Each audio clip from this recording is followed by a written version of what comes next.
life green had slowly marched its way up into the hills, higher and higher in elevation as spring moved towards summer. Around boulders, into every fold, through every nook and cranny, color bloomed, bright and bold, cheerful and happy, as new shoots reached for the sun. If that hadn't been a sign of hope and proof of the resilience of the life she'd come to champion, she didn't know what was. She actually laid a hand over her heart, feeling the thumping beat of it. She'd lived in the newly christened Lavender Blue farmhouse for 5 months now, and she already knew she'd never, not ever, take that view, that confirmation of life, for granted. "Look at it, Liam," she whispered. "Look what we're doing here. Can you believe it?"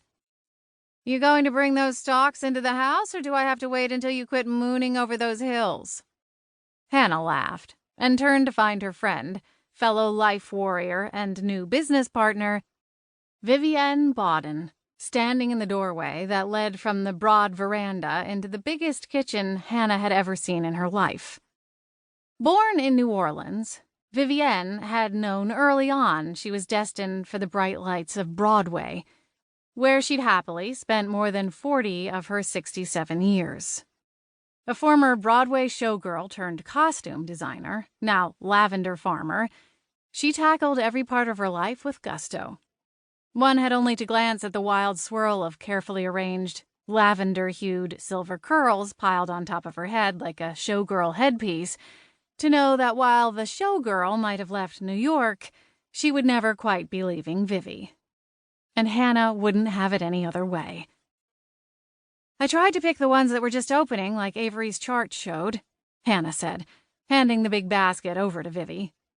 "Let me know if I'm not getting the right ones." Vivi grinned. "Honey, like I could tell the difference." She took the basket and leaned down to breathe in their scent. "We'll do something with you, my pretties," she said, closing her eyes in momentary appreciation. Then she straightened and let out that marvelous, smoky, infectious laugh of hers as she added, "Even if it's wrong, we'll have fun figuring out how to make it right." And that, Hannah thought, pretty much summed up Vivi's entire worldview, which was why they'd become such fast, if unlikely, friends. Hannah, 30 years Vivi's junior, was a painter, a former children's book illustrator, and now, too, a lavender farmer. As recently as Christmas, neither of them could have told anyone a thing about how to make tea, soap, essential oils, or anything else from stalks of lavender. But they could now. Time would tell if the end result was anything worth crowing about, much less packaging up and selling. But that didn't matter. Not yet. Now was the time for building and restoring, for repairing and learning. The time for opening their doors, their lavender fields, their tea room, and welcoming the world into their new home would come soon enough. Hannah didn't want to rush any of it. A loud crash on the roof above made both women jump and look up. A moment later, a rumbling reverberation came from the dining room that made the black and white tiled floor of the kitchen vibrate beneath their feet. "What in the world?" Hannah said, pressing her hand over her racing heart. "Dear Lord!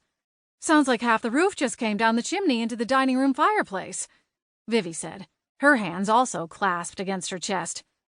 "I'll go that way," she said, motioning toward the door to the dining room. "You go on out there and find out what on earth is happening."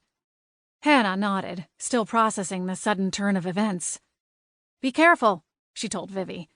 She turned and headed straight back through the door to the veranda, to the set of open French doors, where she was immediately grabbed by both arms and tugged sideways, pinned between the open door and a warm, damp, and very hard chest.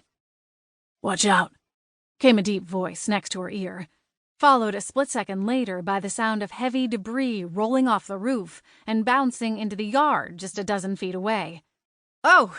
she said, jumping at the loud sound it made, the word muffled against the hard, T-shirt-clad shoulder as he instinctively jerked her closer and turned to shield her from the falling stone, brick, and other debris.